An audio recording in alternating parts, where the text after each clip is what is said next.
looking down your nose thinking you're better than everyone. Not everyone. That part. Let me be clear. I'm the boss. And I decide what's flaring for. Hey, Abby. Hey, Sam. Hey, how's it going? Good, thank you. All right, this is Samuel Leggett with JVS Media Productions. I have here Abby, the creator, director, writer. Thank you so much for your time and talking about the riches. So this story is it's so complex, but it also gushes Black excellence, like family dissension, and at the same exact time, something underneath the layers. And I think it's very thought-provoking, but at the same exact time, it's exciting. So thank you so much for writing this. Thank you. Yeah, no problem. So first thing I had for you is the first scene with Steven when he's going through the interview and he's talking about kind of what it took to get to this point.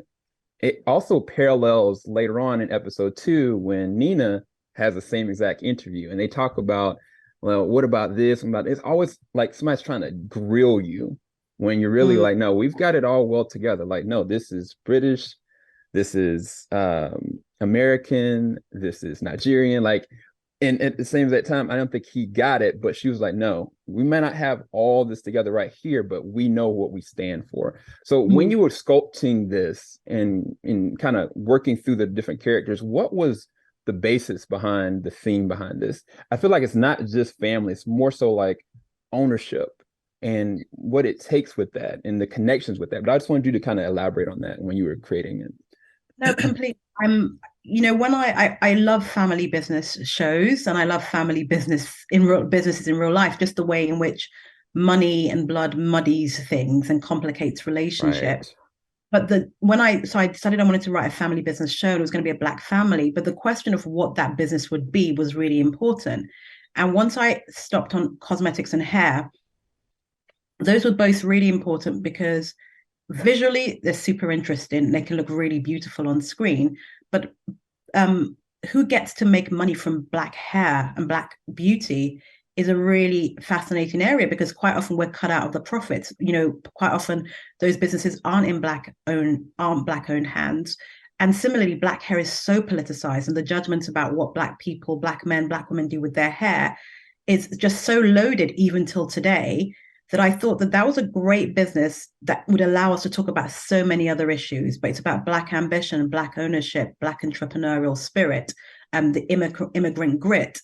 And so those two scenes that you've called out, the sort of mirror scenes with the journalist, it was hitting on the fact that the show's going to tackle the ways in which Black people have to be nimble and agile to circumvent obstacles, and they have done that. And the question for me, in the same way that people will question, the question for me is never, are we there? Should we be there? Can we do that? We are doing that. We are there. We've been there and we'll be there again. But it's the ways in which people outside of our communities question the legitimacy and question the how and question the why. And both of them are saying, these aren't real questions. We are here. You're sitting in something we built. And so the show is about moving the conversation. It doesn't really center whiteness in any particular way. This is about the internecine struggle within the family. It's about what's going on with them. And occasionally the outside world pushes in, but mainly it's about how they view themselves and what they want their business to stand for and mean and what that legacy is. Yeah, no, that's amazing.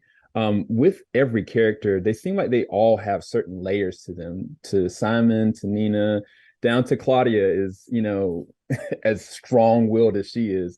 But it all centers around Steven. And Steven kind of puts them in this very uncompromising situation. But through the way you've written it, it seems like in some way, shape, or form, they all care about what they're connected to in building this. It's just how they get there. How do they deal with their own dissension based on where they live, based on who they are, and based on who people perceive them to be. And so I think you did an amazing job writing each character. But what was the most challenging character to kind of convey to how the viewer is going to be able to deal with them? My hand was going to be Steven, but it could be Claudia for you. But I was just curious. It's a trigger question. I mean, I think they all, the goal was to try and make them all as complex and multifaceted as possible, so that you don't necessarily know exactly what you're going to get or how it's going to unfold.